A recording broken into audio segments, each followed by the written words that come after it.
lo que hablamos, lo que acordamos.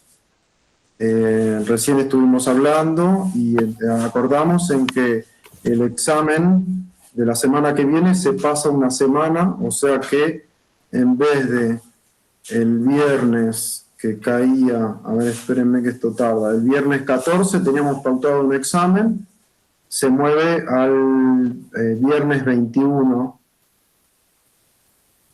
y el viernes, sí.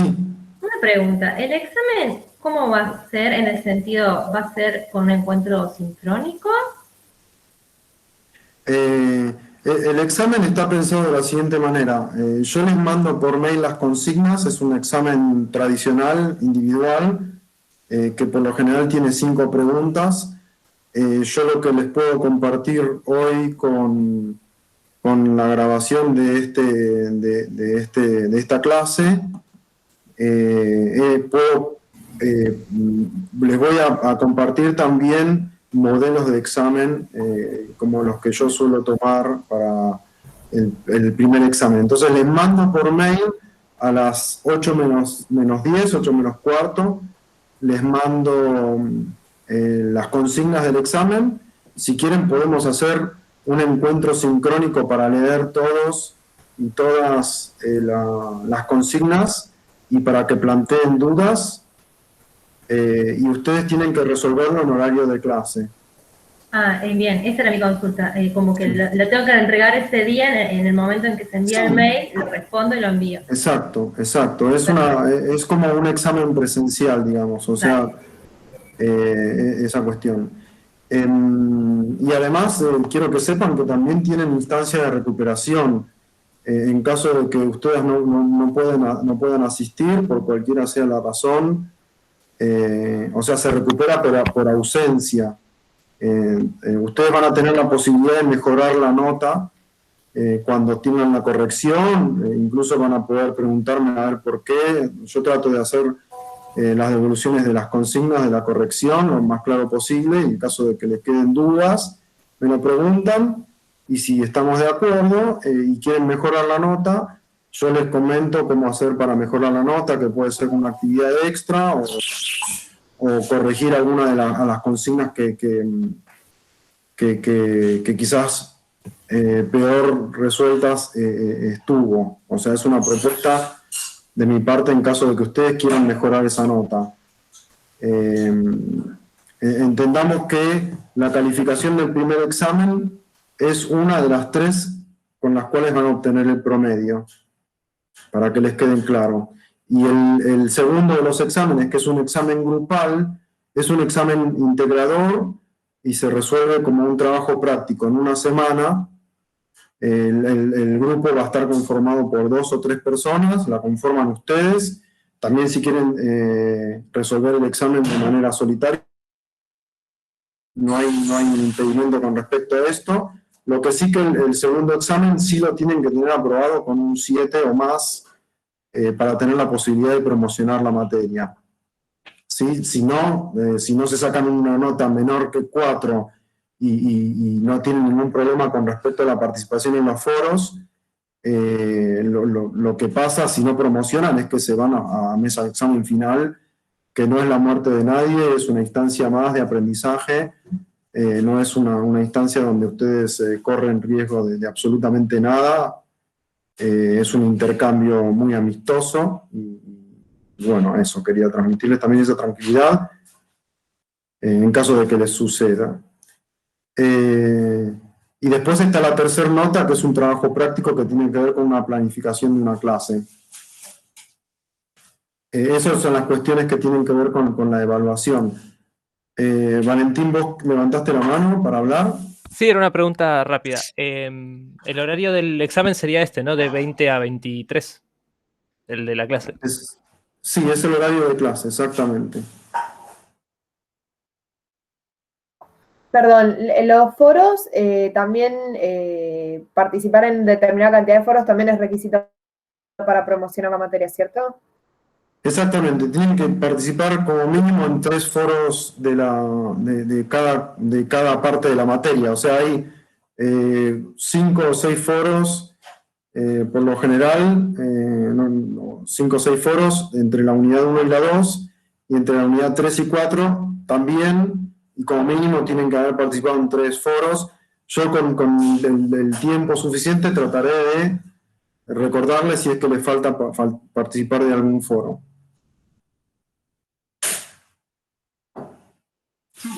Yo tengo una pregunta. Si nos pasamos del tiempo de, no sé, viste el foro, ponerle el viernes pasado, y si lo respondemos, no sé, mañana, aunque haya pasado una semana, ¿cuenta bien la participación? No pasa absolutamente nada, Sofía. Ustedes pueden participar en los foros. A diferencia de las clases presenciales, lo que no pasa absolutamente nada es que ustedes la asistencia la cuentan con respecto a la participación de foro. Y todos los foros van a estar abiertos durante todo el cuatrimestre.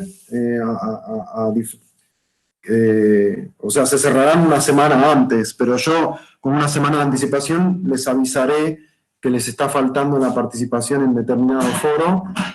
En caso también puede ser de que su participación no haya sido significativa, entonces ellos ya se los habré dicho con la devolución en caso de que sea necesario, pero si no volvieron a intervenir o no vieron ese foro, yo les avisaré por mail o por los medios necesarios para que estén enterados de la situación.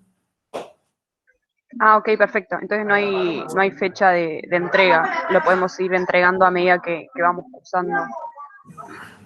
Sí. A ver, entiendo la situación de complejidad, entiendo el contexto de dificultad que pueden llegar a tener todos, así que, y más aún, si ustedes me lo transmiten, ustedes tienen la libertad de transmitirme si es que tienen alguna dificultad y por eso no están interviniendo, no hay ningún problema, está contemplado. Se contempla también en la presencialidad, por lo menos en mi caso esa cuestión no cambió con la propuesta virtual. Siempre hay una manera para poder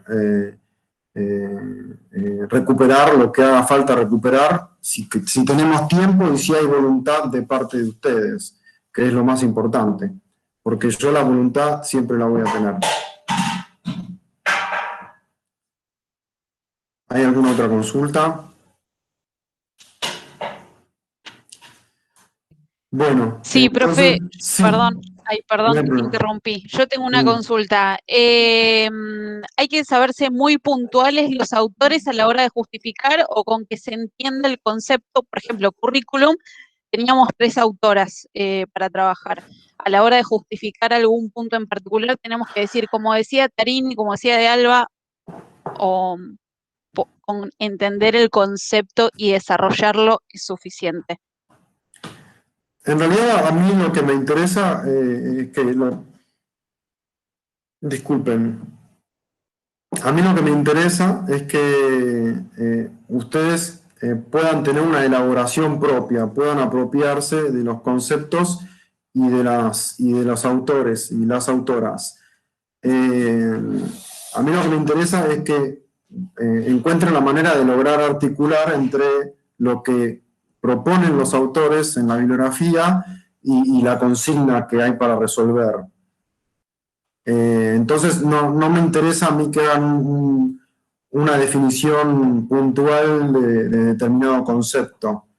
Lo que venimos trabajando en los foros, que es lo que trato de transmitirles, y bueno, me parece bien la pregunta, Pilar, es que las consignas son de desarrollo abierto, lo que busco, o lo que me gustaría que suceda, es que ustedes puedan desarrollar la consigna articulando con el concepto, o sea, apoyándose en el concepto, apoyándose en lo que dicen los autores, ¿sí?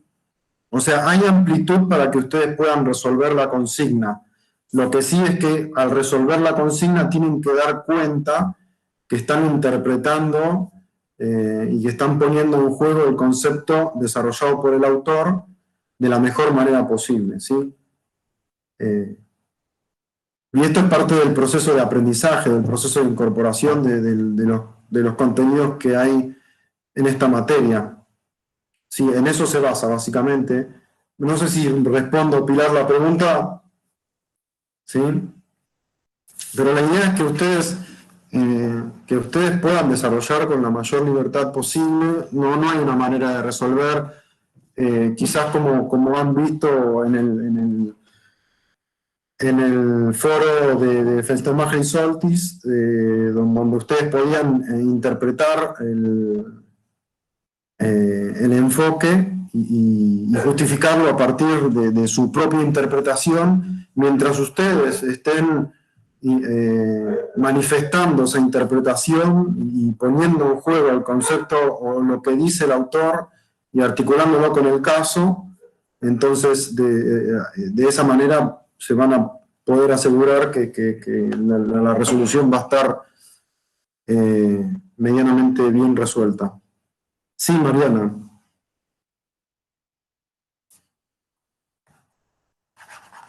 Ah, no, bueno, habían levantado la mano, pero no. Bueno, a ver, yo... Sí, perdón, yo estaba sí. muteada, estaba hablando sola, como loca.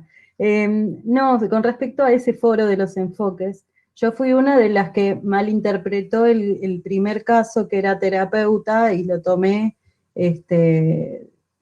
como el Como enfoque liberador. Sí, Mm. porque no sé por qué se me cruzan un poco. Yo sé que son diferentes, pero se me cruzan y en mi interpretación como que me cerraba igual. Por eso me asustó un poco ese foro, porque no lo pude interpretar correctamente. Bueno, está muy bien. Para eso están los foros también, para que se encuentren con sus propias producciones y poder también elaborar algo en conjunto. Sí, quizás el caso que estaba más en duda y que por ahí puede tener elementos tanto del enfoque terapeuta como del enfoque liberador es el caso C de los que estaban ahí propuestos, porque tienen elementos de las dos partes. Y eso, bueno, es una lectura muy finita, es un límite muy finito, digamos, ¿no? Que puede llegar a suceder. Pero bueno, a ver, en el caso A, me parece que tenían como muchos más elementos que pueden ser interpretados por terapeuta. Si quieren lo recupero y podemos empezar a trabajar a partir de ahí. Pero, a ver, no tienen que tener miedo porque lo que estamos haciendo a través de los foros también tiene que ver con esto, con que ustedes puedan tener sus elaboraciones. A ver. Estoy mal, a ver, denme un segundo. Y puedan obtener las devoluciones. Este tipo de trabajos que hacemos en las intervenciones en los foros serían de alguna manera lo que trato yo de trabajar también en clase y a través de los trabajos. A ver, ahí estoy en el foro de los enfoques. El caso A dice: la docente de lengua extranjera de una escuela primaria de Capital Federal nos cuenta su experiencia.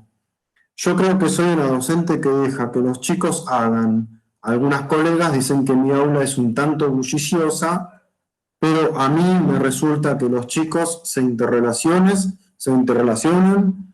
no me gusta que estén inmóviles y callados, puede ser que desde afuera se escuche ruido, y hace señal de las comillas, pero mi forma de mediar entre las necesidades y el contenido es darle actividades grupales. Por ejemplo, la lectura de un texto, redactar comentarios y luego compartirlos. Tengo la convicción de que esto me permite negociar con los alumnos cuándo es el momento de bullicio y cuándo es el momento de trabajo, en el que se requiere concentración. ¿Sí?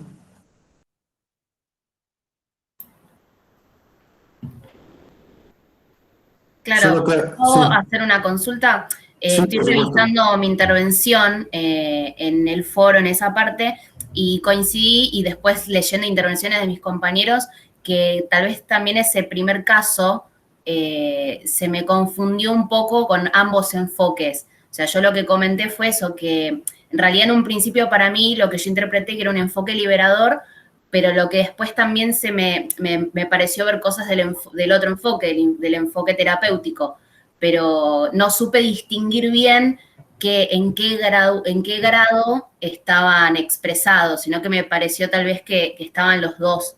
Ahí fue lo que pude interpretar.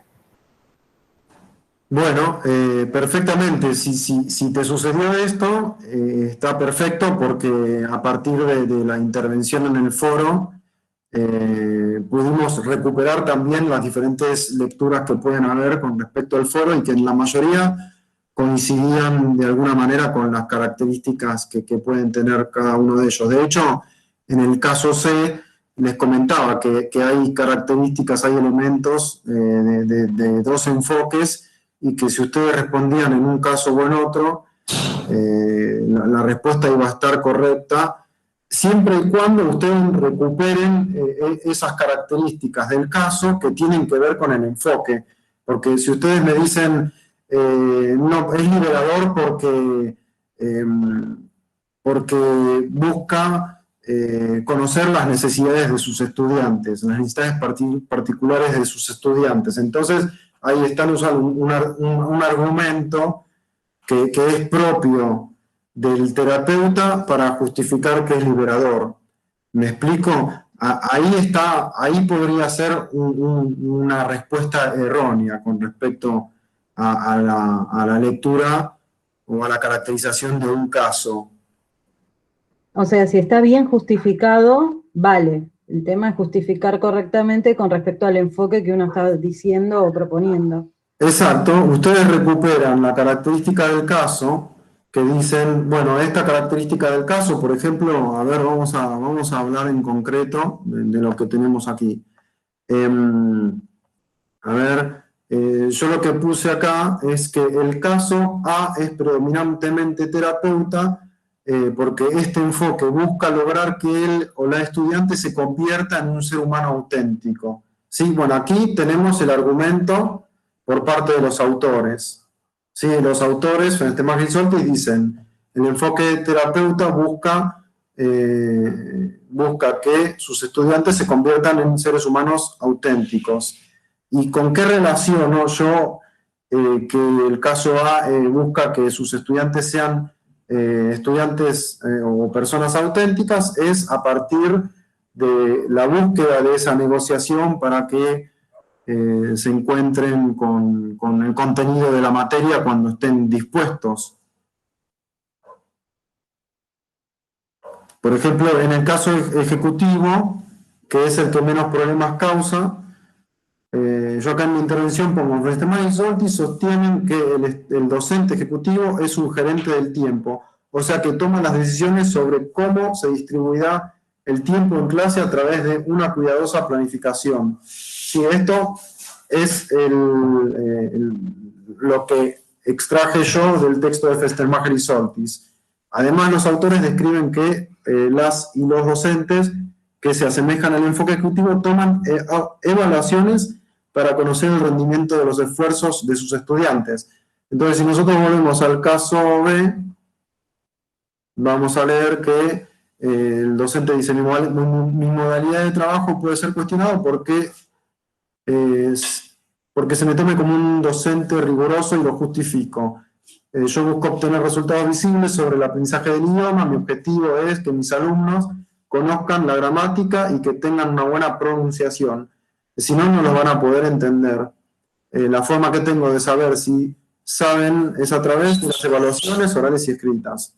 Bueno, ahí está ese elemento clave que tiene el docente ejecutivo. Entonces está el argumento por parte de los docentes, de los autores, y cuál es la característica del caso que está relacionada con este argumento.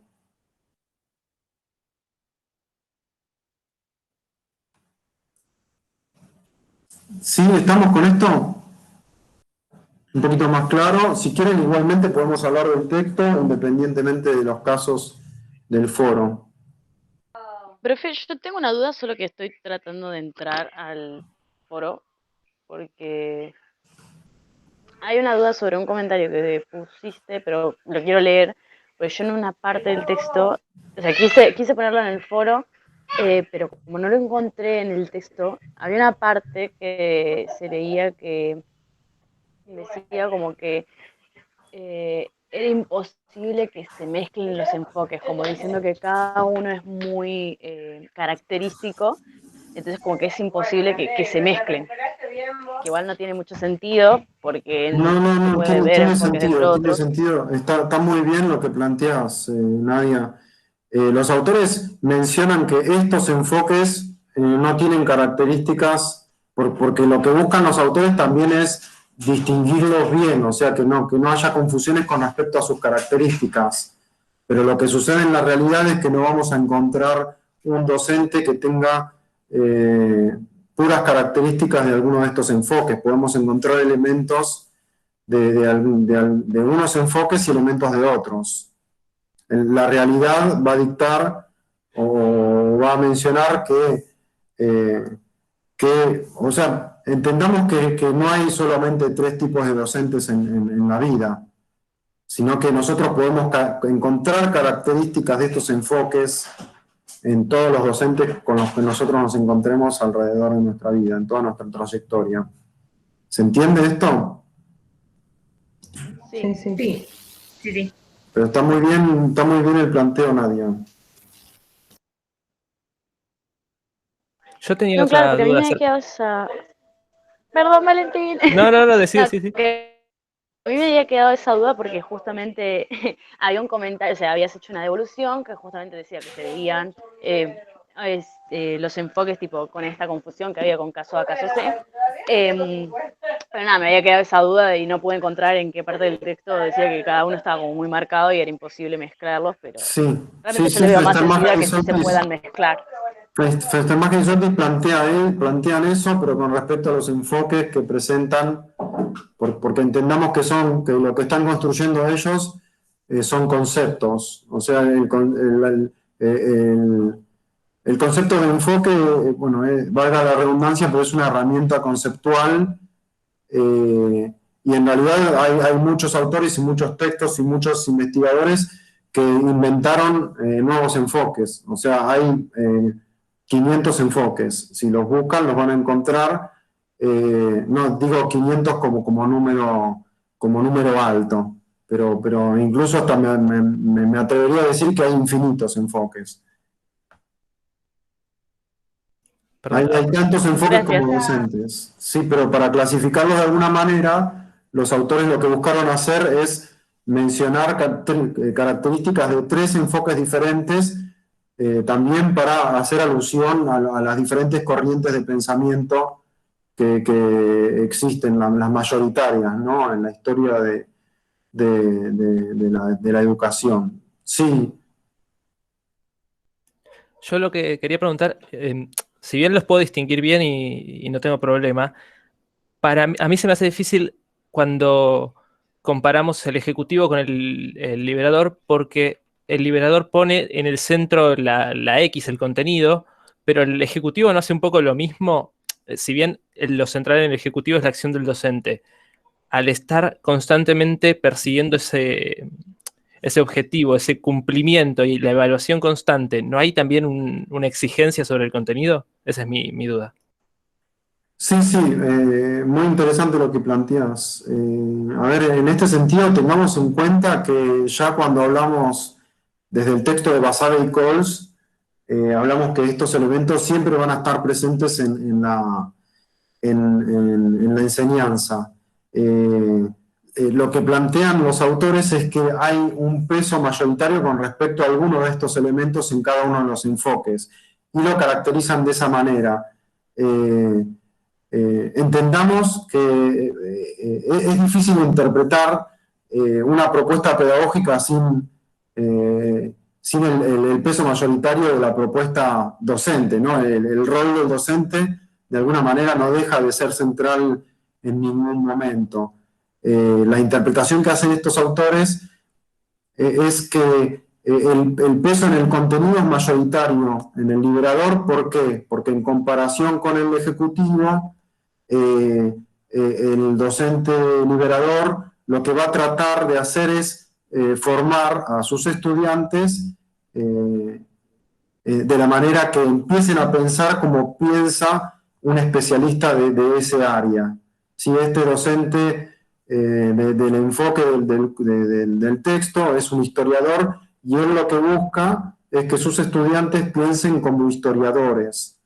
Entonces, en ese sentido es por qué cobra tanta relevancia el elemento de contenido según cómo lo interpretan los autores, a diferencia del texto del enfoque ejecutivo. Entendamos que el enfoque ejecutivo es el que organiza los tiempos de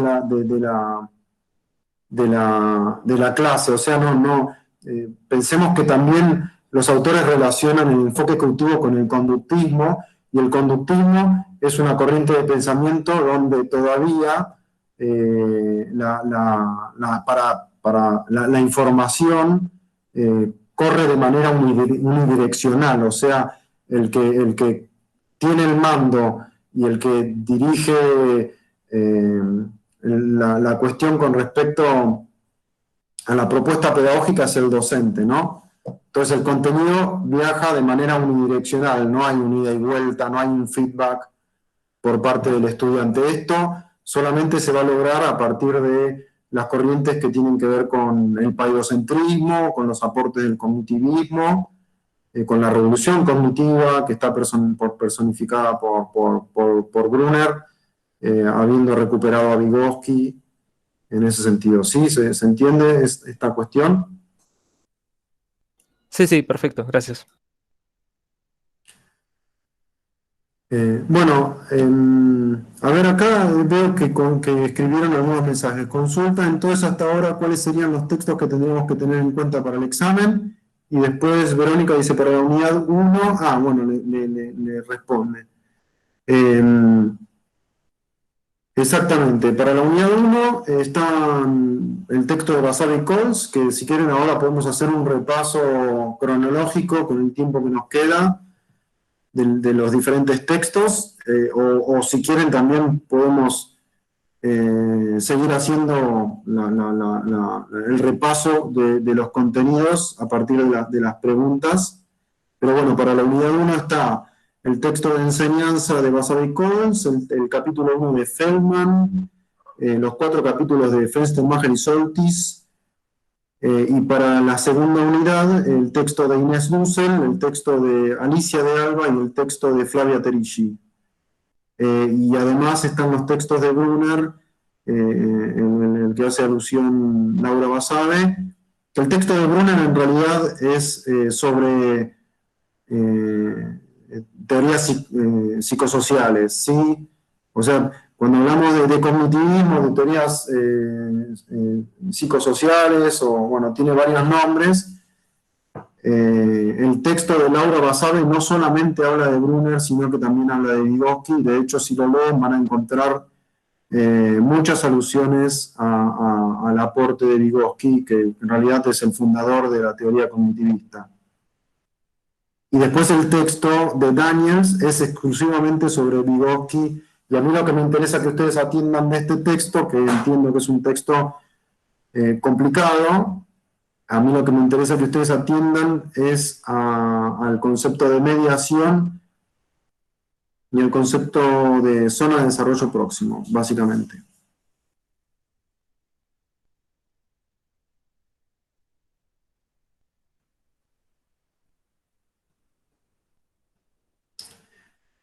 Bueno, ¿cómo quieren seguir? ¿Quieren seguir haciéndome preguntas con los textos o quieren que empiece a desarrollar del primer texto al último? Sí. Creo, no sé qué opinan los demás, desarrollar del primer texto al último, así repasamos como las ideas principales de cada uno de los textos y autores. Sí, mejor. Sí, estoy de acuerdo. Bueno, vamos a avanzar también. Ustedes, por favor, interrúmpanme. Ustedes saben que soy un ser humano y que puedo equivocarme y que puedo no llegar a ser lo más claro que se podría hacer. Así que ustedes interrúmpanme en caso de que lo crean necesario. Y si quieren también intervenir, no tienen que hacer solamente dudas, también pueden intervenir con respecto a una mayor claridad, con respecto a algún texto que lo pueden hacer.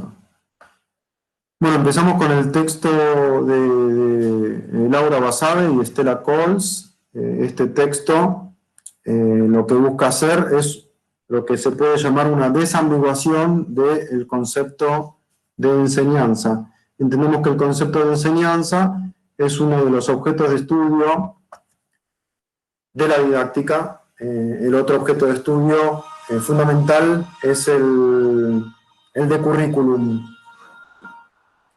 La forma que las autoras encuentran para poder atravesar este concepto es empezando desde lo más básico hasta lo más complejo, ¿sí? Desde lo primordial del concepto de enseñanza hasta lograr focalizar en el contexto en el cual se instaura el concepto de enseñanza para la didáctica, que es ese ambiente socialmente regulado. ¿Sí? La manera que las autoras encuentran para empezar el texto tiene que ver con ir avanzando en los diferentes aspectos, y como para que nosotros podamos entender a la enseñanza como concepto central, tenemos que entender que en principio en este concepto participan tres elementos básicos. Estos tres elementos básicos tienen que ver con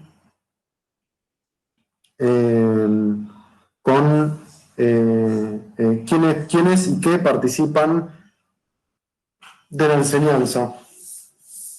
A mí la verdad es que lo que me gusta hacer, y lo que más fácil me resulta también, es hacer articulaciones entre los textos. Así que por ahí vaya a suceder que no desarrolle en profundidad un texto en particular, sino que vaya articulando con diferentes textos.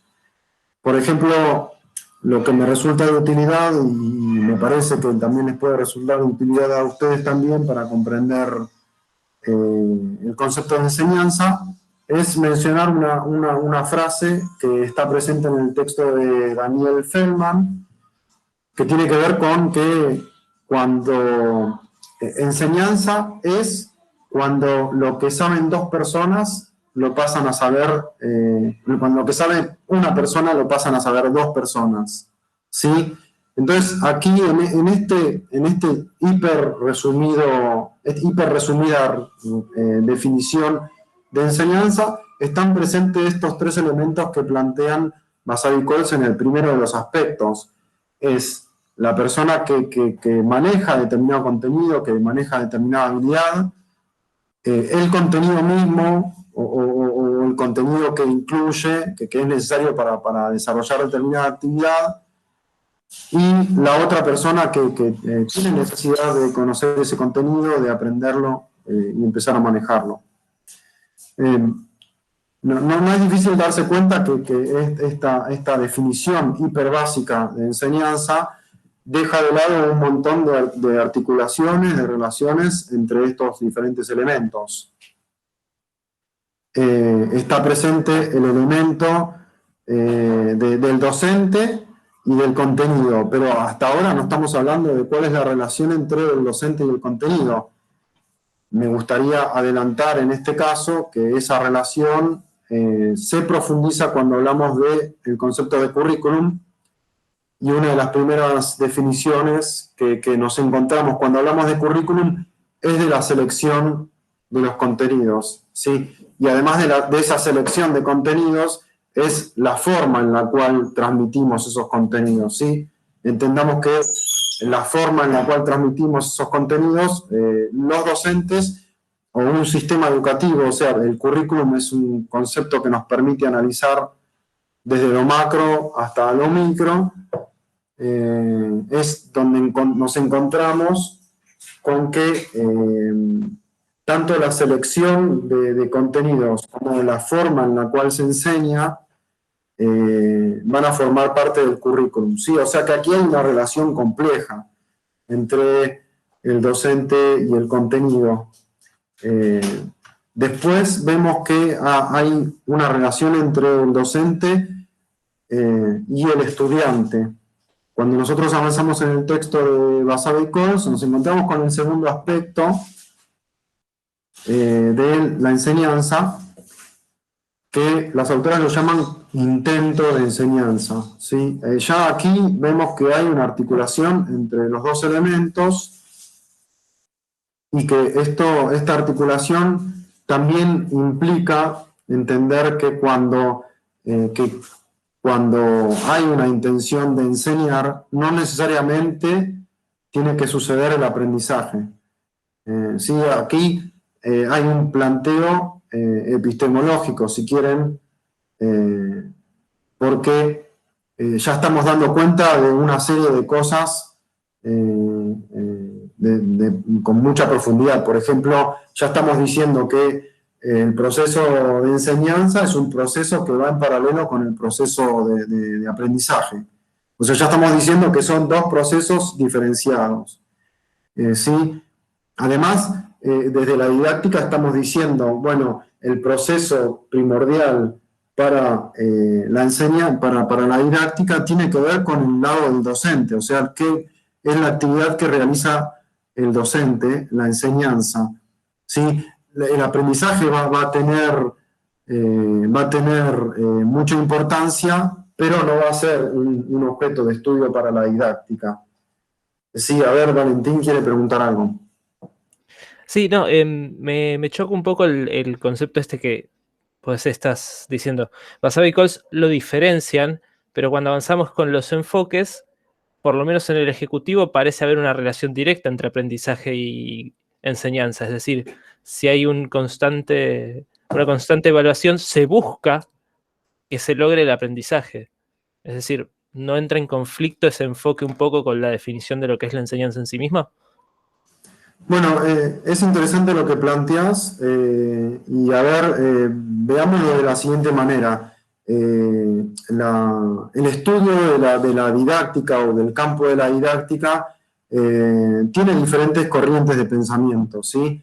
En gran medida, la corriente que hegemonizó durante mucho tiempo la discusión con respecto a lo que tenía que ver con la enseñanza es básicamente una corriente psicológica, ¿sí? El conductismo es una rama que proviene de la psicología, y el conductismo lo que estudió es ese otro concepto, el del aprendizaje.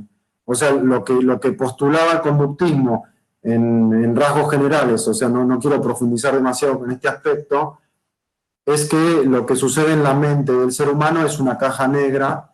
Entonces, caja negra como metáfora, lo que decían los autores provenientes de esta corriente es que no se podía estudiar lo que sucedía en la corriente, en la mente, pero sí lo que se podía estudiar es el cambio de la conducta, o lo que estudiaba esta corriente de pensamiento tiene que ver con lo visible. ¿Y qué es lo que se hace visible? Es el cambio de la conducta.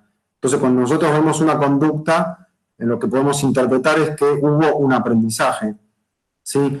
Si nosotros nos posicionamos desde esa corriente de pensamiento, probablemente los límites entre aprendizaje y enseñanza sean más difusos o haya una linealidad o se pretenda que haya una linealidad con respecto a un proceso con respecto al otro.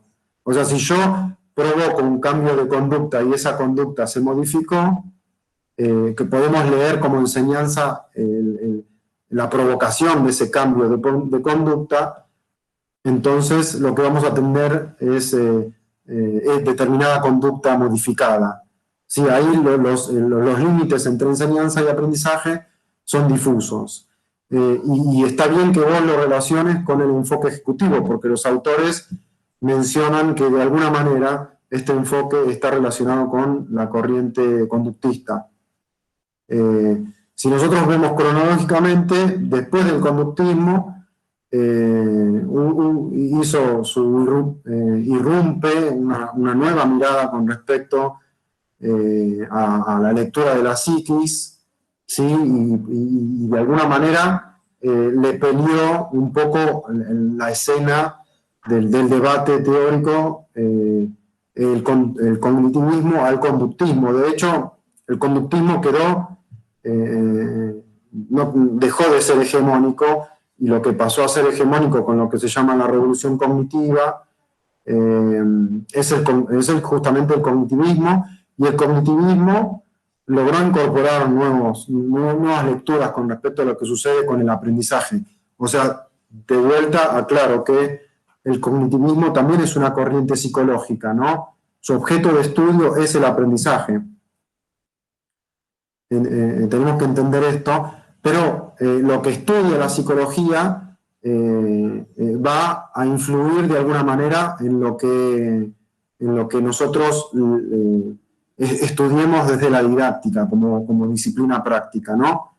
Entonces, la didáctica va a retomar estas corrientes y bueno, yo lo transmito de esa manera, lo transmito de manera transparente. Yo me ubico mi lectura de los textos, y los textos que les propongo que lean están posicionados desde el cognitivismo. Entonces, por eso es que Laura Basabe y Estela Cols, que son estudiosas, investigadoras de la educación, de la didáctica, plantean esta diferencia entre los dos procesos. Sí, el cognitivismo lo que va a decir justamente es que sí se puede entender conductismo y positivismo no son lo mismo. En realidad la corriente conductista estudia el cambio de la conducta, ¿sí? En cambio el positivismo es una teoría que excede a la psicología. O sea, el conductismo es la corriente de pensamiento dentro de la psicología.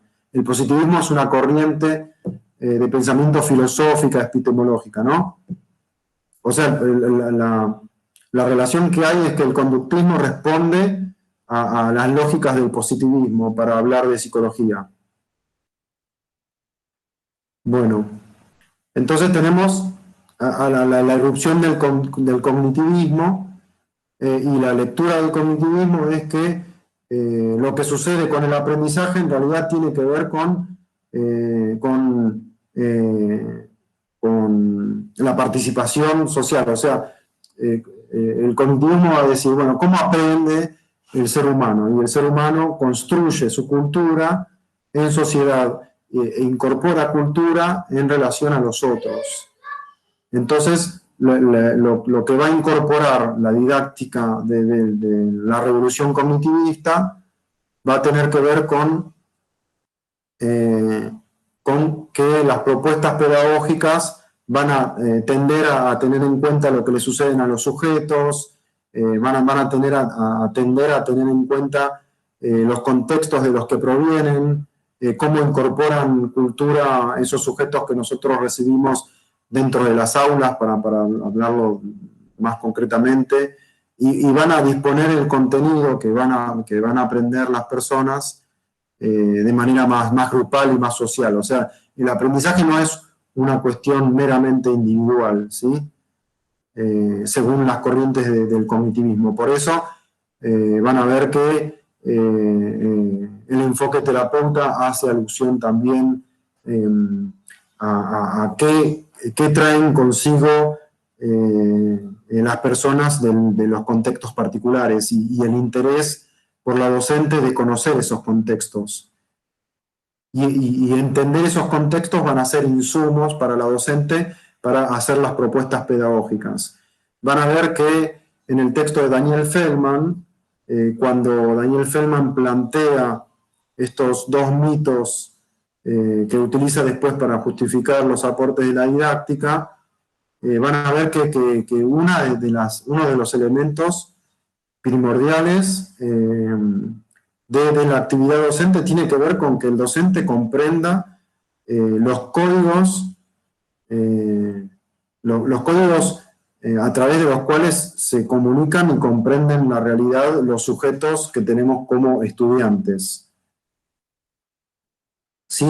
El docente, o sea, o la actividad de la enseñanza, no solamente va a tener que tener en cuenta, no solamente va a implicar que nosotros conozcamos el contenido que queremos transmitir, ¿sí? No solamente va a tener, va a ser importante que seamos especialistas en el contenido que queremos transmitir, no va a estar ligado solamente a si nosotros tenemos capacidad para interrelacionarnos con otros y tener, no me acuerdo cómo lo dice el autor,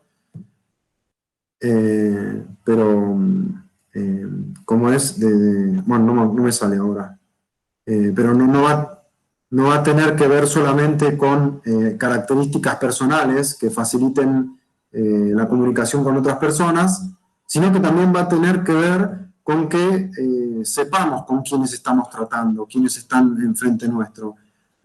Nosotros podemos ser especialistas de la lengua, conocer la lengua extranjera que queremos transmitir, podemos saberla técnicamente perfecto, pero si no conocemos quiénes tenemos enfrente, si no nos damos cuenta de la diferencia entre niños que están en el ciclo inicial de la primaria, diferenciarlo con personas que están en el secundario, entonces se nos va a dificultar hacer esa transmisión de contenido.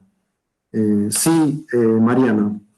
No, que creo que lo que refutaba era esto de que el educador debe ser intuitivo, y él decía que no necesariamente tiene que ser intuitivo, que si lo hace es buenísimo, pero que en realidad lo que hace es formarlo. Lo que importa es formar al docente. Excelente, ¿no? Gracias, Mariano. Sí, excelente. Eso es exactamente lo que no me estaba saliendo la palabra intuitivo.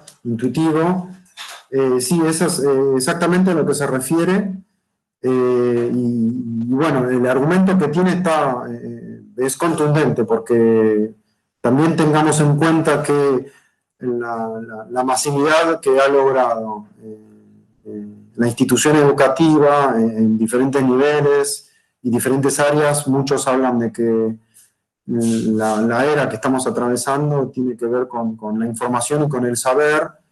Las instituciones educativas y el campo de la didáctica ha ganado un prestigio y una extensión sin precedentes, o sea, en pocos años, digamos, ¿no? Entonces, en este sentido también tiene que ver que la masificación de la educación requiere que haya docentes que estén formados, y no solamente con respecto a la intuición. O sea, lo que está diciendo también Daniel Feldman es que la formación docente es posible. Recuerdo que en alguna de las presentaciones ustedes plantean esta inseguridad con respecto a la dificultad que requiere estar frente a un curso, organizar un grupo, dar clase, y bueno, y estas son cuestiones que se aprenden. Se aprenden en el transcurso de una formación teórica, pero la verdad es que yo les tengo que decir que en gran medida también se aprende en la experiencia. Acá Francisco comparte una definición de: el conductismo se centra sobre la conducta, ya que la mente es inabordable, digamos. Exactamente es esto de la caja negra que decíamos antes. Y el positivismo es una corriente de pensamiento filosófica. La relación entre el positivismo y el conductismo es que las definiciones sobre el funcionamiento de la psiquis humana está basado en las teorías o en las lógicas que plantea el conductismo. ¿Sí? Bien, bueno, estamos perfectos. Bueno, entonces, volviendo al texto de Laura Basabe. Perdón, ¿puedo hacer otra pregunta? Sí, Perdón, por supuesto. Si me voy muy de mambo con esta pregunta, avísame porque por ahí la complejicé demasiado. Pero cuando hablas de Feldman, Y del cognitivismo recuerdo todavía lo primero que vimos fue, no me sale, Comenio, y me acuerdo de la frase, ¿no? Ese instrumento para enseñar a todo a todos, y al analizar el texto de Feldman, no me deja de volver eso a la cabeza, ¿no? Ese instrumento para enseñar todo a todos no termina siendo parte de lo que Feldman plantea, es decir, le podemos enseñar a cualquiera a enseñar. Es decir, detrás de lo que Comenio plantea hay obviamente un planteo más proconductista, si se quiere, pero termina habiendo una intencionalidad cognitivista detrás de lo que él dice, porque si podemos crear ese instrumento para enseñar todo a todos, o por lo menos enseñarle a todo el mundo a enseñar, o dar la posibilidad a todo el mundo de aprender a enseñar, estaríamos creando ese instrumento que Comenio plantea sin saberlo. Sí, a ver, está bien lo que planteás y tiene que ver con el texto. A ver, después sigo con Laura Basabe, pero ya que lo planteás, me parece que el planteo de Comenio, tanto con su ideal pansófico, que está ahí en el texto de Daniel Feldman, como con su didáctica magna, pensemos que esto es previo al conductismo, o sea, el conductismo interviene y irrumpe en la escena de la filosofía y del pensamiento psicológico a finales del siglo XIX, y por 50 o 60 años tiene como el escenario hegemonizado. Pensemos que la propuesta de Comenio es previa, y esto no significa que por ser previa no tenga elementos que pueden asociarse con el cognitivismo. Quizás lo que recoge la frase de Comenio tiene que ver con una cuestión que podemos decir democrática, ¿no? Con respecto al acceso al conocimiento. De hecho, Comenio es... bueno, hay palabras que a veces no me salen, pero... o sea, es el primero en hablar con respecto a algunas cuestiones, antes, por ejemplo, de la Revolución Rusa. O sea, que la Revolución Rusa plantea que todas las personas son iguales ante la ley, e incluso hasta podemos hacer una crítica con respecto a ese planteo y lo que vino después de la Revolución Rusa, no, de la Revolución Francesa, perdonen. Pero, a ver, Comenio está hablando específicamente de la injerencia de un organismo que pueda regular la adquisición de determinados conocimientos, y cuando plantea el todo a todos, que es una frase que podemos interpretar de diferentes maneras, nos vamos a encontrar con una frase esencialmente democrática, ¿no?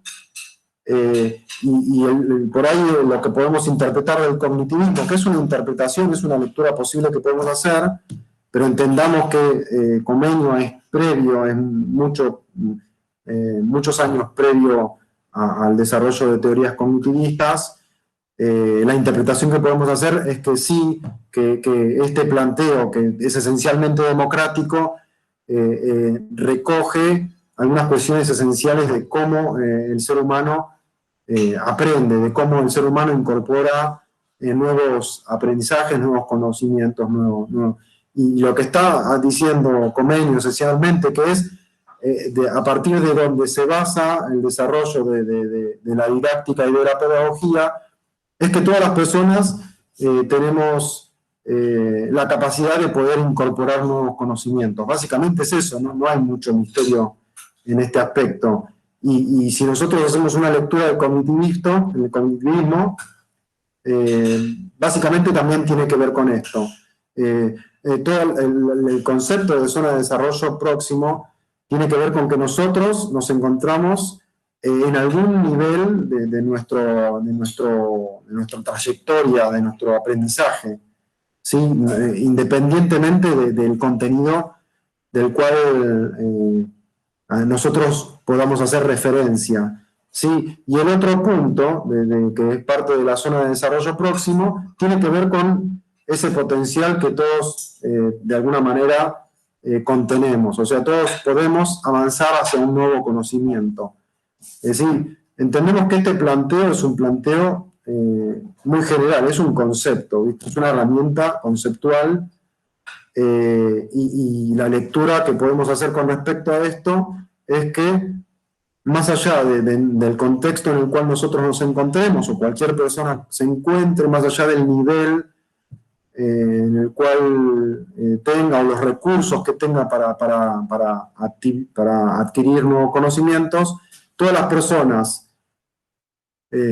junto a otras personas en sociedad, con tutores, con guías, podemos acceder a nuevos conocimientos de manera potencial.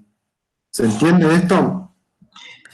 Está bien la relación, la podemos hacer entre la frase de Comeño y el cognitivismo. Lo que por ahí tiene relación con el conductismo es que Comeño, en la época de Comeño, se concebía a la ciencia como un saber único, o sea, a diferencia de ahora que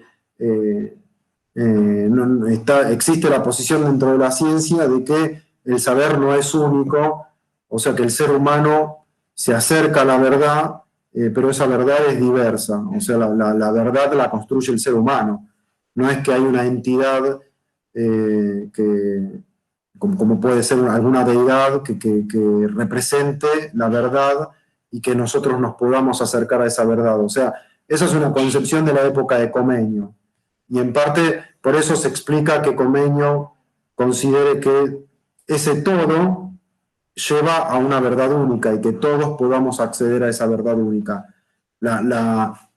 Si nosotros actualizamos el concepto de todo en la época actual, con mucho desarrollo científico luego de Comeño, la idea de verdad se diversifica un poquito más. No hay una verdad única, hay diferentes interpretaciones, diferentes corrientes de pensamiento, diferentes percepciones de la realidad, y esto está más ligado a lo que considera el cognitivismo en realidad, ¿no? La cultura es como una especie de entidad de símbolos que se construye a lo largo de la historia y a la cual nosotros accedemos de manera parcial. O sea, es una construcción del ser humano, es una invención del ser humano, y todas las personas, cuando nacemos, nos encontramos con ese entramado diverso y maleable, ¿no? Porque además de que todos nos incorporamos ese conocimiento, esa simbología, de manera parcial también podemos modificarla según nuestras necesidades. Esto en relación de la frase de Comeño del ideal pansófico. Gracias.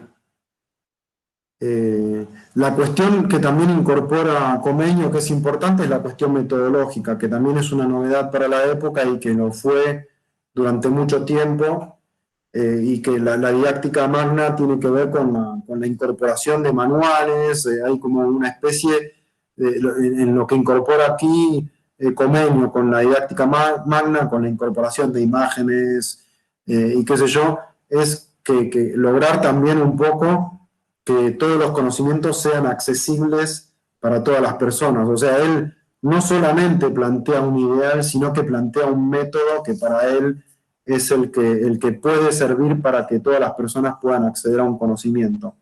Para mí, pienso que tenemos que considerar a la obra de Comeño como una obra de avanzada, ¿no? Y que el ideal aún hoy sigue siendo como una especie de horizonte para la enseñanza, ¿sí? Si nosotros después empezamos a hacer una lectura de ese todo, que no podemos hacer una lectura literal de ese todo, la mejor lectura que podemos hacer a partir de la didáctica es a través del concepto de currículum. Pero a ver, sigamos un poquito más con los aspectos, con al menos un aspecto más, para que no nos vayamos mucho de tiempo, un aspecto más de los que plantean Laura Basabe y Estea Coles, que tiene que ver con la acción intencional. O sea, espero que haber sido lo suficientemente claro, ustedes cualquier cosa me preguntan, pero el aspecto del intento de la enseñanza hace esta incorporación y desliga el proceso de enseñanza con respecto al proceso de aprendizaje.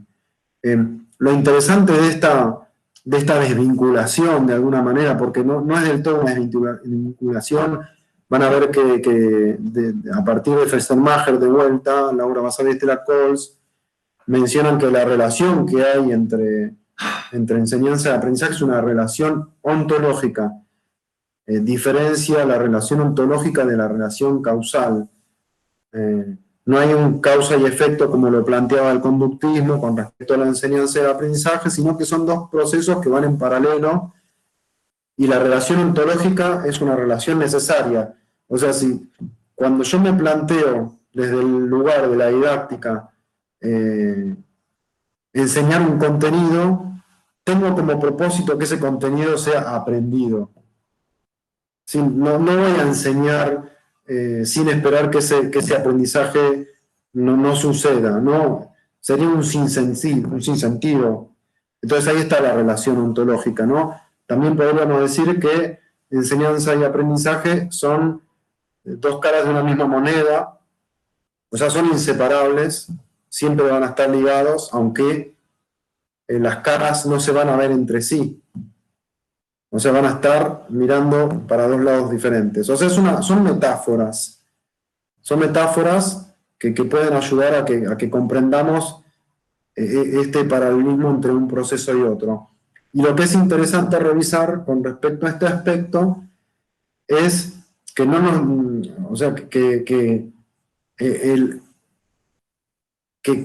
el acento en la enseñanza está puesto en el esfuerzo del docente por lograr que haya aprendizaje. ¿Sí? Si volvemos a Brunner, en una frase de Brunner ahí en el texto de Laura Basabe, el autor plantea que la forma que él cree que es la mejor y la más general además, es que el docente plantee su propuesta pedagógica de manera genuina y seria.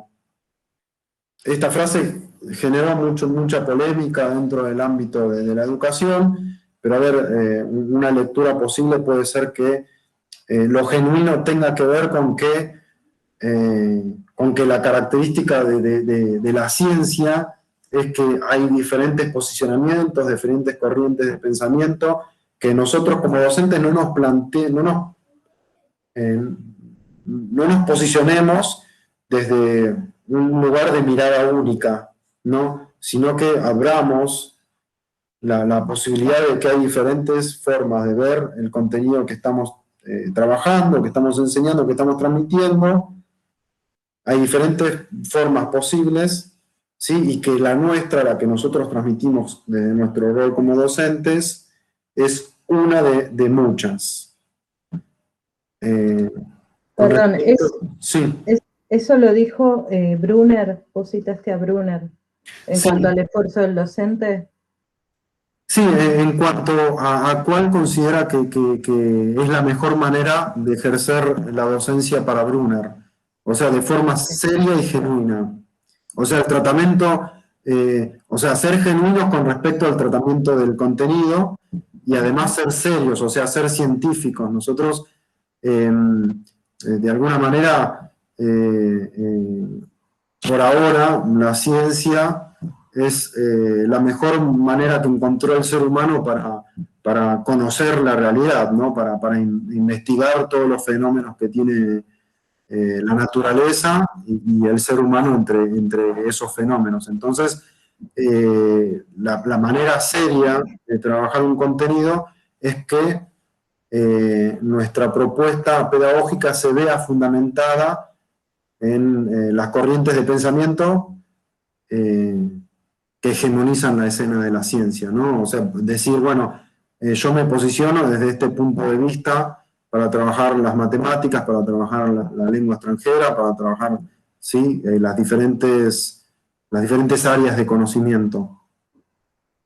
Está bien, pero en este intento de enseñanza y que el docente tiene que hacer un esfuerzo, también hablan del esfuerzo de los estudiantes, ¿no? Para llegar a aprender, que es ese término de estudiantar, eran estos autores, ¿no? Que decían que Sí, el estudiante tiene que hacer su acción también, porque si no, no llega nunca. exactamente. El término de estudiantar es de Fenstermacher, está ahí en el texto de Laura Basabe y Estela Coles, y está buenísimo que lo plantees, porque bueno, yo lo estaba dejando de lado, me estaba olvidando, pero cuando nosotros hablamos de intento de enseñanza, cuando nosotros hacemos la diferencia entre un proceso, que es el de enseñanza, y es el que nos interesa más a nosotros desde la didáctica, y el proceso de aprendizaje, tenemos que entender que también tiene que haber una parte de voluntad. O sea, nosotros como seres humanos no podemos obligar a las otras personas que hagan lo que no quieren hacer.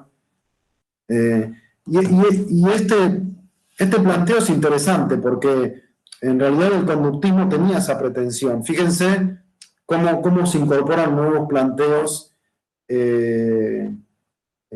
cuando empezamos a indagar sobre la enseñanza, ¿no? Acá el conductismo tenía esta pretensión de controlar las conductas de los otros o de hacerlas más eficientes, ¿no? De lograr que las otras personas y que los otros seres hagan lo que la persona que se posiciona en lugar de control pretenda que suceda, ¿no? De alguna manera, estas reflexiones vienen en respuesta a esas otras pretensiones. No sé si me explico. Y la corriente de pensamiento conductista, de alguna manera, sigue vigente en algunas corrientes de pensamiento de la enseñanza, como por ejemplo la tecnocracia, que tienen unas vueltas de tuercas con respecto al conductismo, pero siguen teniendo una visión lineal con respecto a la enseñanza en relación al aprendizaje. Sí, pero desde el lugar en el cual nosotros nos posicionamos, entendemos que hay una porción de voluntad por parte del estudiante y que tiene que ver con un esfuerzo que tiene que desarrollar el estudiante. Por supuesto, motivado por el docente, ¿no? Si la motivación del docente surte efecto en el estudiante, entonces ese esfuerzo va a ser mucho más valioso, el esfuerzo del estudiantar, me refiero, ¿no? O sea, si nosotros nos posicionamos del lado de la didáctica, lo que vamos a decir, bien, hay un intento en la enseñanza, y ese intento tiene como posibilidad que el aprendizaje no suceda. Entonces, el docente tiene que redoblar sus esfuerzos, siendo que somos conscientes que puede ser que el aprendizaje no suceda. Es una oración un poco larga, pero no se me ocurre otra manera de abordarla. ¿Pero se entendió? O sea, la lectura que tenemos que hacer de intento es no decir, bueno, como puede que no suceda el aprendizaje, no es mi responsabilidad. No, desde la didáctica lo que se plantea es que existen diferentes formas, diferentes estrategias para que la transmisión del contenido suceda finalmente. O sea, que nosotros cuando nos proponemos un objetivo, lo logremos. Y ahí hay un esfuerzo por parte del docente que puede facilitar el aprendizaje. ¿Sí? Entendiendo que el estudiantar es una cuestión que no le corresponde al docente, que es un esfuerzo que tiene que hacer el estudiante. O sea que no sería simplemente enseñar, sino crear la posibilidad de aprendizaje. Sí, visto de esa manera, o sea, de alguna manera es lo que podemos entender de estrategia, ¿no? La estrategia docente, que la vamos a ver en la unidad 3, tiene que ver con que nosotros, o sea, en esto intervienen un montón de factores. Por ejemplo, lo que dice Daniel Feldman en su texto, que es cuando nosotros tratamos de interpretar los códigos a través de los cuales se manejan los sujetos que están ahí enfrente de nosotros, que podemos llamar estudiantes. Si nosotros entendemos o hacemos el esfuerzo de entender, fíjense que este es un esfuerzo docente, ¿no? Entender los códigos a través de los cuales se manejan los estudiantes y las estudiantes. ¿no? Si nosotros tenemos por estudiantes a niños del ciclo inicial, entonces los códigos que van a manejar los niños son propios de la edad. ¿Sí? Entonces, si yo doy un contenido como lectoescritura para los niños y entiendo que el niño atraviesa determinadas características en ese momento evolutivo, entonces va a ser más factible que el aprendizaje suceda, o sea, va a ser más factible que los chicos aprendan a leer y a escribir. Sí, yo entiendo que hay una interlengua, por ejemplo, ¿no? Ustedes en lengua extranjera posiblemente también lo trabajen, que hasta que las personas acceden a determinados códigos de la lengua extranjera que están enseñando, va a pasar un tiempo, ¿no? Entonces, si ustedes se encuentran con un grupo de estudiantes que manejan la lengua en un nivel, digamos, intermedio, van a poder lograr que esos estudiantes adquieran conocimientos de avanzado, ¿no? Pero no esperen que las personas que recién están ingresando, que están iniciándose en el aprendizaje de esa lengua extranjera, obtengan conocimientos que corresponden al nivel avanzado. No sé si me explico. O sea, nosotros como docentes tenemos como tarea hacer un diagnóstico en función de eso, entender esas características de nuestro público, ¿no? Y hablo del nivel de aprendizaje como una de las características. Perdón, ¿alguien quiere hablar? Bueno. Bueno, esto con respecto al aspecto, fíjense que lo que... Porque esto es lo que yo busco hacer también y que a veces me sale bien, a veces me sale mal, mejor o peor, pero fíjense que el aspecto de intento es un parrafito muy pequeño que está desarrollado por Vasari y Coles, pero bueno, se puede hablar de esto mucho tiempo y para que lo entendamos en profundidad puede requerir que hagamos interpretaciones y que hagamos articulaciones con nuestros textos, para que podamos ayudar a comprenderlo de diferente manera. Y esta es la idea de la materia también, ¿no? Que ustedes pueden no solamente definir un concepto, sino que puedan hacer diferentes articulaciones. Y anímense a hacerlo porque este es el momento para hacerlo, ¿sí? Es el momento de formación. Probablemente después no tengan tantas oportunidades para reflexionar al respecto. Y con respecto al tercer aspecto que trabajan Laura Basabe y Estela Cons, que tiene que ver con el aspecto de acción intencional, este aspecto lo podemos relacionar con la planificación, o sea, la acción intencional tiene que ver con que nosotros cuando nos proponemos enseñar un contenido, se entendería de alguna manera que ya hicimos una selección dentro de ese contenido, de ese área de saber. O sea, a ver, me expresé un poco mal, pero si el contenido en el cual yo me pretendo enseñar forma parte de un área de conocimiento determinado, yo necesariamente tengo que hacer un recorte de ese área para que pueda ser accesible para las personas a las cuales les quiero enseñar, ¿no? Y esto tiene que ver con la planificación, o sea, la planificación no solamente tiene que ver con ese recorte o esa selección de contenido, sino que también tiene que ver con lo que yo me planteo enseñar en determinado tiempo y lo que también interpreto que está sucediendo durante la propuesta pedagógica. Sí, no todos los grupos de personas son iguales, entonces lo más probable es que requiera que el contenido, no el contenido, sino la propuesta pedagógica sufra adecuaciones. ¿Sí? Y esta es básicamente también alguna de las cuestiones a las cuales hace referencia Daniel Feldman. Porque cuando nosotros vemos estos mitos que plantea Daniel Feldman con respecto a la enseñanza, lo entendemos como una especie de simplificación a lo que requiere el rol del docente. Si nosotros empezamos a profundizar y a fijarnos a ver de qué se trata, incluso si nos ponemos a ejercer la tarea como docente, nos vamos a ver en la necesidad de hacer una planificación, por ejemplo.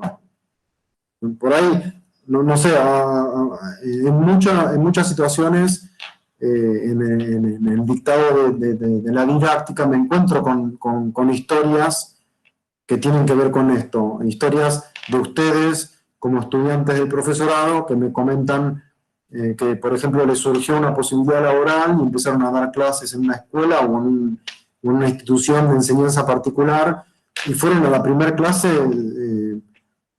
sin saber demasiado qué hacer y se encontraron con un problema porque dijeron, bueno, ¿qué hago ahora? Estoy acá, llegué, yo tenía una idea de la docencia que era errónea, o están las personas que son como súper precavidas y sin una formación pedagógica, dijeron voy a planificar hacer todo esto y quizás con lo que se encuentran es que planificaron demasiadas cosas para una sola clase, ¿no?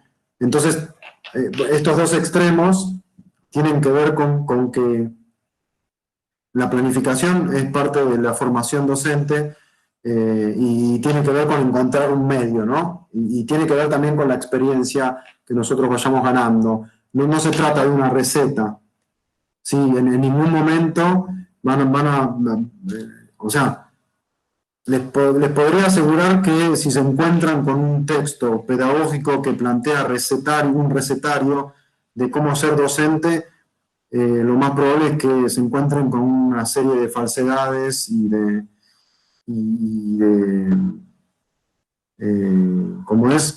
dificultades que en realidad no tienen que ver con la realidad.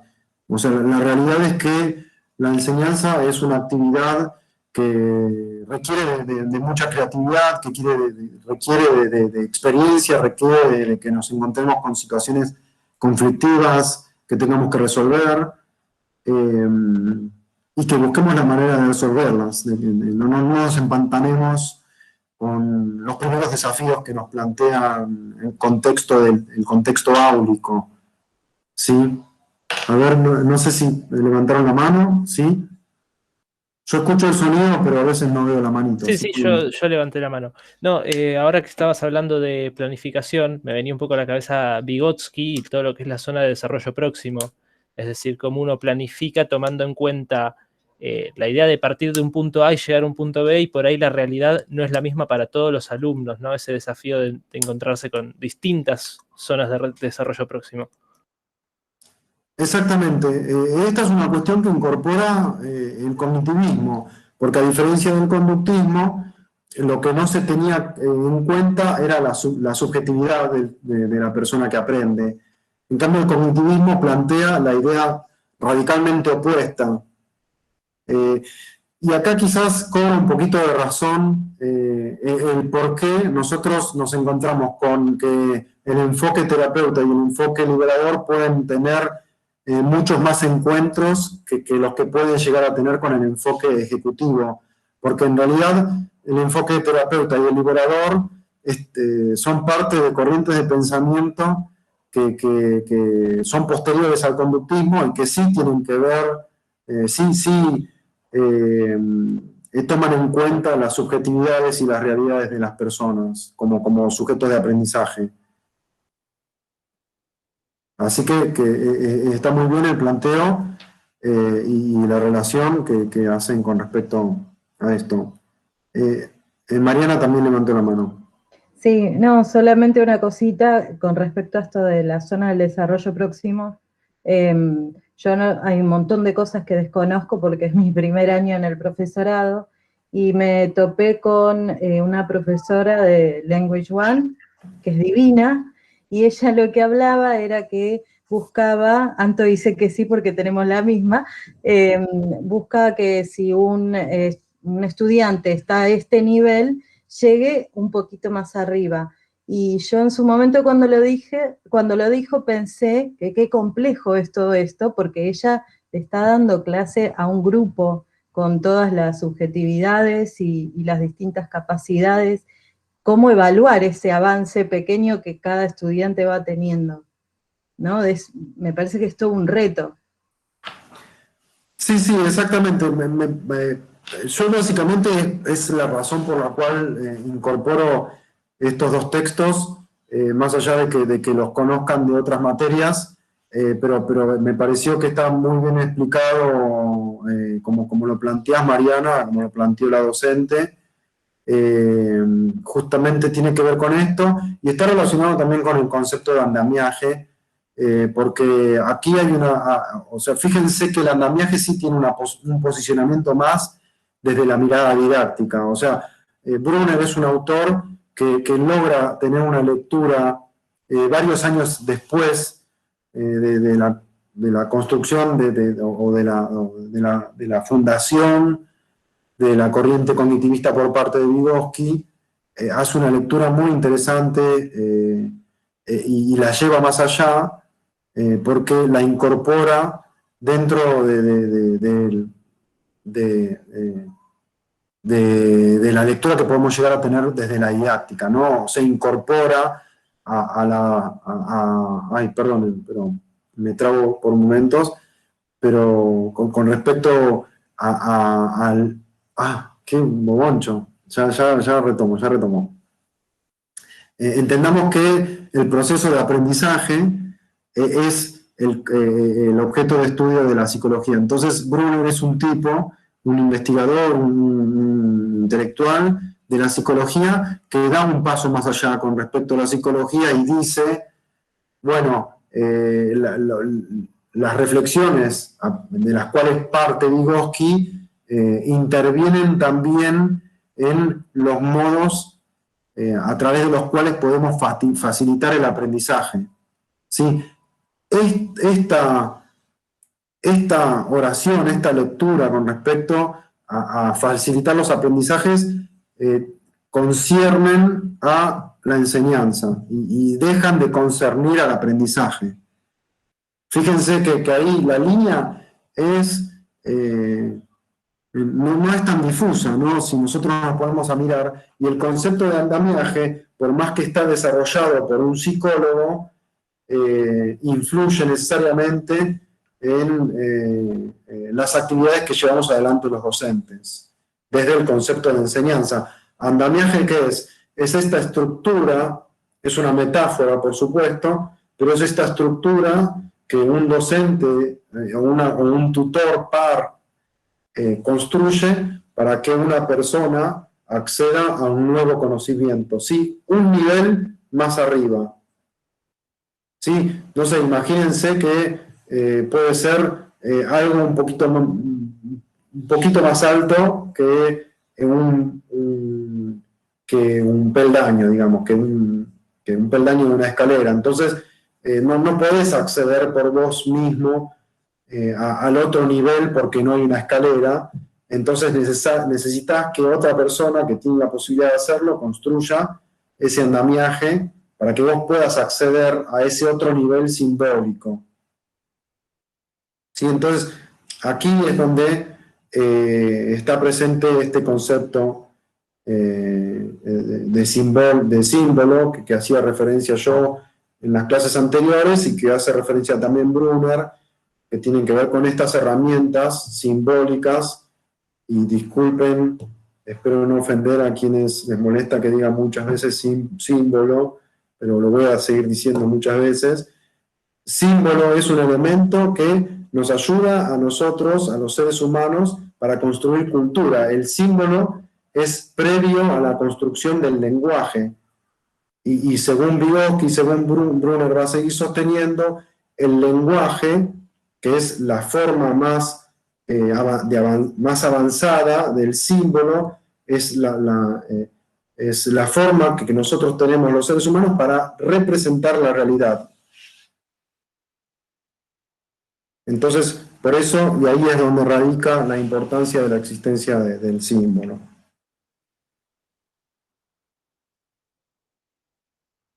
Aquí me parece interesante porque, según varias de sus intervenciones, pudimos ir abordando también los textos de Brunner y Vygotsky con bastante profundidad. Y fíjense, o sea, esto es a lo que yo apelo también, que nosotros podamos hacer estas articulaciones de la manera más libre posible, y no terminamos de hablar del texto de Laura Basabe y de Inés Dussel, ya estoy mezclando de autoras, de Laura Basabe y Estela Coles, no lo terminamos de abordar en profundidad, porque, bueno, las ideas necesariamente están articuladas, o sea, todos estamos hablando siempre del campo de la didáctica, o sea que necesariamente van a estar presentes todos estos elementos. Lo importante y lo que a mí lo deseable es que ustedes también puedan ver estas articulaciones y a lo largo, y fíjense que no es una forma de abordar, no es una ciencia, no hay una pretensión con respecto a la lógica que pueden tener otras ciencias. O sea, estamos hablando de que la didáctica es una disciplina y que mucho de lo que trabaja la disciplina teóricamente está reflejado en la realidad, en lo que sucede en la realidad, en el aula. Si nosotros seguimos avanzando en el texto de Laura Basabe y Estela Coles, vamos a ver que estas autoras hacen esta diferenciación de lo que es una enseñanza, un aprendizaje espontáneo, que el aprendizaje espontáneo, según la teoría cognitivista, también, en el aprendizaje espontáneo también intervienen otros sujetos, por lo tanto hay enseñanza necesariamente. Si vamos a pasar de ese aprendizaje espontáneo, que puede estar reflejado en los ejemplos que dicen Laura Basabe y Estela Coles, como por ejemplo es tirarse a la pileta de bomba o andar en bicicleta, son aprendizajes que se resuelven de otra manera, que pueden estar presentes en la escolarización, pero cuando nosotros hacemos un pasaje del aprendizaje espontáneo, y ahora te dejo hablar, Fernando, a la enseñanza socialmente regulada, que fíjense que en el texto de Brunner está valorado el lugar de la escuela como lugar privilegiado de incorporación de conocimientos que tienen que ver con la cultura del ser humano, como es el lugar privilegiado donde se adquieren herramientas simbólicas que no se adquieren en otros entornos. Entonces ahí es donde vamos a empezar a ver la complejidad del concepto de enseñanza tal como lo ve la didáctica. Sí, a ver, Fernando, quería comentar algo. Sí, yo quisiera comentar algo que es de experiencia personal. Yo soy, ya hace más de 20 años, soy guía de turismo. Me ha tocado estar con diferentes públicos de afuera y de acá. Y también tuve educativo y tuve adultos que estaban aprendiendo algo puntual.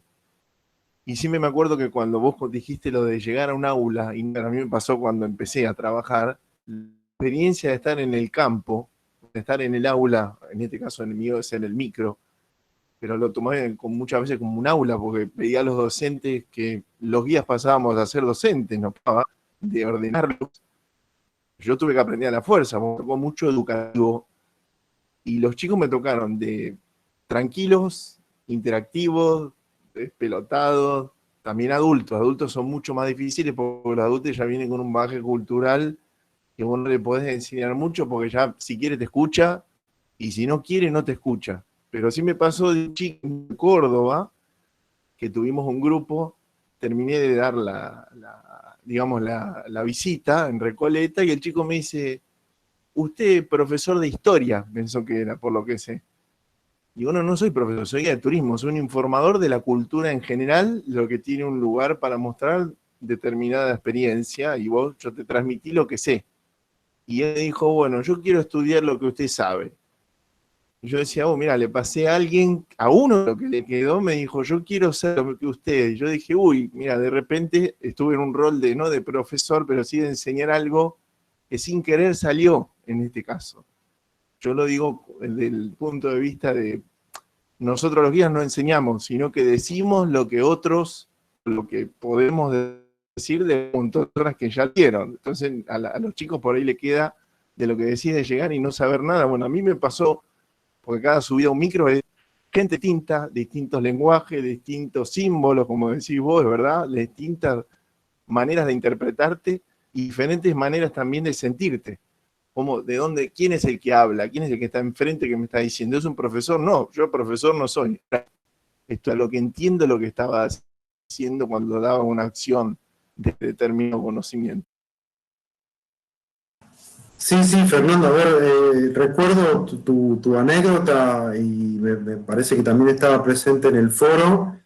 Y a ver, fíjense que, bueno, a ver, yo tranquilamente, a ver, yo soy cero doctrinario, o sea, me parece que la didáctica no es una doctrina, la didáctica es una disciplina libre en la cual se desarrollan teorías de diferente índole y está bueno que nosotros tratemos de adquirir todo lo posible de la didáctica, que me parece que yo la defiendo, me encanta, la disfruto y trato de transmitirla de esa manera también. A ver, ese contexto al cual vos plantear, Fernando, me parece sumamente similar al aula, tranquilamente, o sea, y tranquilamente podríamos decir que estás enseñando, sí, por supuesto.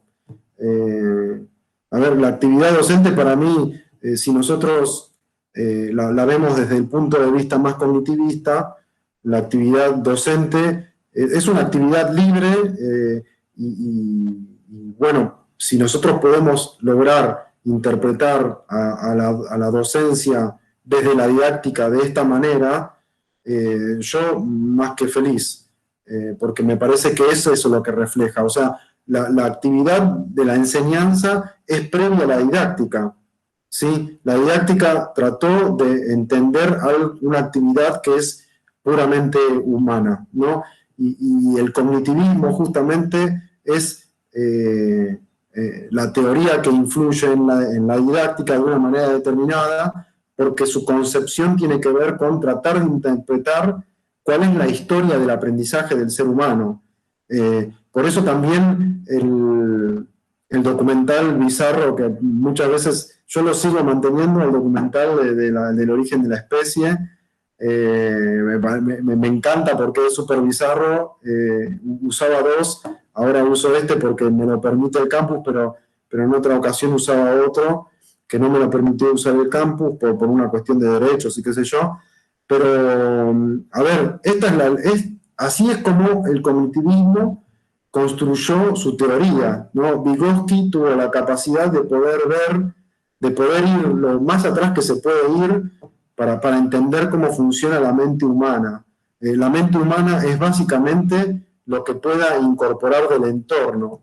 Y como el ser humano es un sujeto netamente social, en gran medida lo que incorpora del entorno es en relación a los otros. O sea que ese mundo simbólico que construyó a lo largo de millones de años, y esos millones de años interviene desde el uso de una piedra para que empiece a ser punta de flecha, o empiece a ser hacha, o empiece a ser elemento para adaptarse al medio, pasando por la pintura rupestre, que da de alguna manera, según los teóricos de la antropología, ¿no? Yo no es que estoy hablando de esto a boca de jarro, sino que es lo que interpretan quienes estudian este aspecto, y Vygotsky también, cuál es el punto de partida según estos estudiosos. El punto de partida de la lengua, de la construcción de la lengua oral, por un lado, y la lengua escrita por otro. Entendamos que la lengua escrita es mucho más joven que la lengua oral. Bueno, el punto de partida de la lengua escrita, en principio parte de la lengua oral, o sea, es un camino intermedio entre la lengua oral y la constitución de la lengua escrita. y la lengua escrita es parte de la construcción simbólica, la forma de representar que tiene el ser humano. Entonces, este documental bizarro también quiere, o tiene la pretensión de mi parte, dar cuenta de esa lectura, de esta construcción, desde dónde partimos cuando tenemos que hablar de la constitución de un mundo simbólico, que es el que nos permite a nosotros transmitir contenido, es el que nos permite a nosotros construir instituciones, que las instituciones tengan sus reglas, que, bueno, pasando por Comenio, que Comenio es de alguna manera el que pudo hacer esta lectura de decir, bueno, tiene que haber una entidad que organice el contenido de alguna manera, y de esa manera que todas las personas puedan acceder al contenido que está disponible, ¿sí? Entonces, bueno, este organismo, hoy en día podemos llamarlo Estado Nacional, ¿no? Con el tiempo se fueron conformando los Estados Nacionales. En la Argentina se conformó el Estado Nacional, y junto a la conformación del Estado Nacional se conformó lo que podría ser un proto-ministerio de educación. La época fundacional de la educación argentina coincide con la constitución del Estado Nacional Argentino. Y si nosotros hacemos una lectura desde el currículum, que me parece que no vamos a tener mucho tiempo para abordar el currículum, lo dejamos para la clase que viene, nosotros decimos, bueno, a ver, ¿cuáles fueron los propósitos a través de los cuales se constituye el sistema educativo argentino? En principio, tenemos que tener en cuenta que el Estado argentino se encontró con una sociedad sumamente heterogénea, en un territorio también sumamente vasto, y que lo que buscaba también era que esos sujetos se vean interesados en formar parte de construir una nueva ciudadanía, digamos, ¿no? Y en esa constitución, en principio, por eso, de alguna manera, uno de los contenidos básicos de la época fundacional de Argentina tiene que ver con instaurar un lenguaje único, que fue el español. Sí, bueno, y aquí podemos hacer un montón de lecturas posibles, nada más llamo la atención de que el lenguaje que optó el sector hegemónico de aquella época, con la época fundacional de la educación argentina, es un idioma europeo. ¿Sí? Y esto no quiere decir que no hubieron sectores que plantearon la posibilidad de que otros idiomas formaran parte de la identidad argentina, ¿sí? Y aún así, o sea, siendo que hubo una selección de contenido que tiene que ver con seleccionar un idioma con respecto a otros y dejar afuera otros idiomas, y las consecuencias que tiene esto, porque también al no incorporar otros idiomas en el currículum escolar de la época fundacional de la Argentina, lo que está sucediendo es que está excluyendo a algunos sujetos. Sin embargo, la escuela argentina se constituyó como una forma de ascender socialmente, ¿sí? Durante mucho tiempo, la llamada propuesta escuela normal fue muy prestigiosa durante mucho tiempo. ¿Sí? Fue tan prestigiosa, fue tan eficiente como maquinaria de homogenización, como maquinaria de incorporación de diferentes contenidos que eran útiles para la sociedad moderna, para la sociedad que se pretendía, que ahora, después, hace quizás 15, 20, 30 años, está siendo demasiado difícil dejar de lado algunas características que tiene que ver esta institución, ¿no? O sea, hay muchos elementos que forman parte de la escuela hoy en día, a pesar de que están tremendamente obsoletos, siguen siendo parte, quizás como de manera muy tosuda, de la escuela actual, ¿no? Y ese es uno de los elementos que forman parte de la escuela como institución en crisis permanente, ¿no?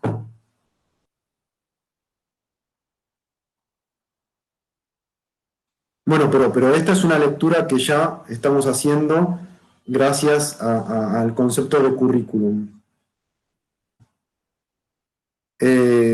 Bueno, el texto que no abordamos, que es de la unidad 1, de alguna manera lo estuvimos abordando al principio y me da la impresión de que bueno, que está bastante trabajado. A ver, yo lo que quiero transmitir es que en ninguno de los casos pretendo que haya una lectura literal y puntual de cada uno de los textos, ¿no? Que los conceptos, mi intención, y por eso quizás se encuentran con esta versión de una forma de dar clase, pero porque tiene lógica con respecto a lo que vamos a ir evaluando. O sea, yo no voy a pretender que ustedes hagan una definición de uno de los conceptos, de alguno de los conceptos, una definición estricta. Prefiero que hagan una apropiación de los conceptos y de los autores y de las autoras que una definición estricta. Entonces, difícilmente que mis clases reflejen eso, ¿sí?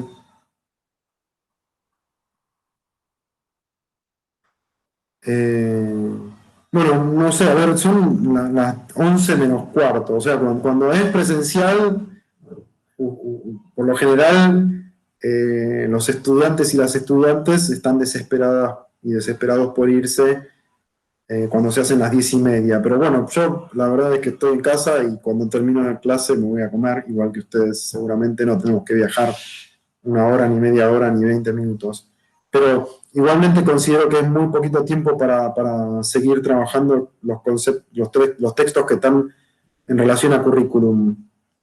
Si están de acuerdo, y aparte también teniendo en cuenta el cansancio, cortamos por hoy, también entendiendo que pasamos el examen a una semana y que la semana que viene podemos tener una clase sincrónica también.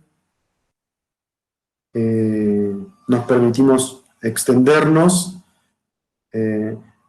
Quiero transmitirles que valoro muchísimo también el espacio de debate que se armó al principio y me gusta que se sientan en la libertad de cuestionar y de criticar y yo incorporo todos esos cuestionamientos y esas críticas, algunas sí, algunas con respecto a las posibilidades que tengo y otras no, porque es mi materia básicamente.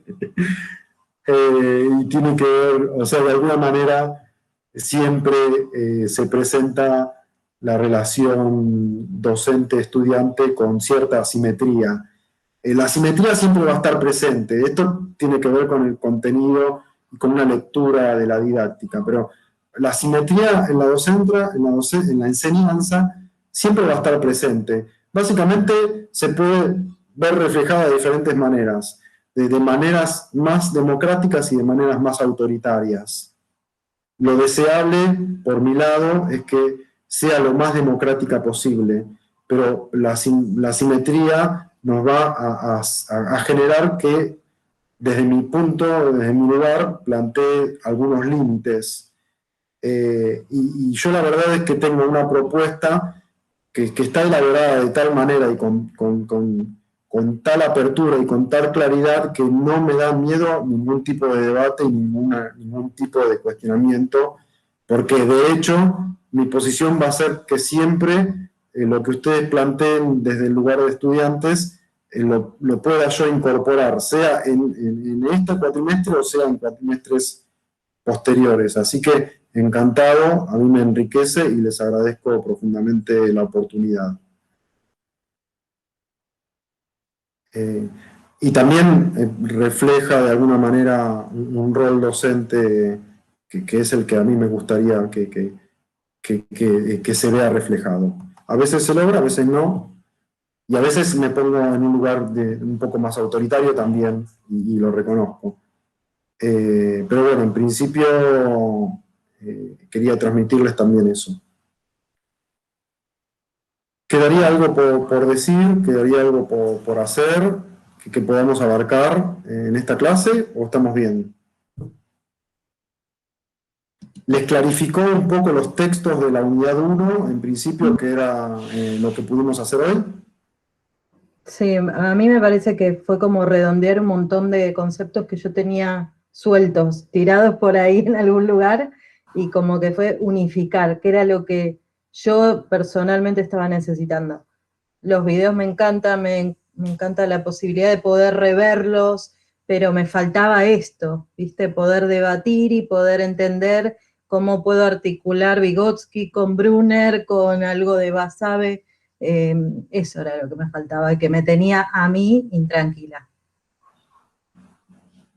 Bueno, genial, me alegro mucho, me alegro mucho. Espero que las personas que puedan acceder a la grabación también puedan tener esto. Igual, si ustedes tienen un grupo de WhatsApp, comuníquenlo, yo lo voy a mandar por mail, pero bueno, cualquier cosa que haga falta que retomemos la clase que viene, también encantado. Un gusto. Estamos en contacto entonces. Los canales de comunicación están abiertos, así que lo que deseen. Antonella, bueno, ya está, ¿no? Sí, no, yo comparto lo mismo que Mariana. Era simplemente eso, juntar, o sea, y estaría bueno que la próxima clase hiciéramos algo parecido, que bueno, que era la idea de la clase también, como que integrar todos los conocimientos y lo que estuvo bueno que mencionaste son los modelos para el parcial. Y Lo voy a publicar, los publico ahora con esta grabación en la clase. Perfecto, gracias. Un gusto, gracias a ustedes. Que tengan un lindo fin de semana y que descansen. Y pásenla lindo y cuídense. Igualmente, buen fin de semana. Gracias, profe, igualmente. Chao, buen fin de semana. Nos vemos. Buen fin de semana. Chao, buen fin de semana. Gracias.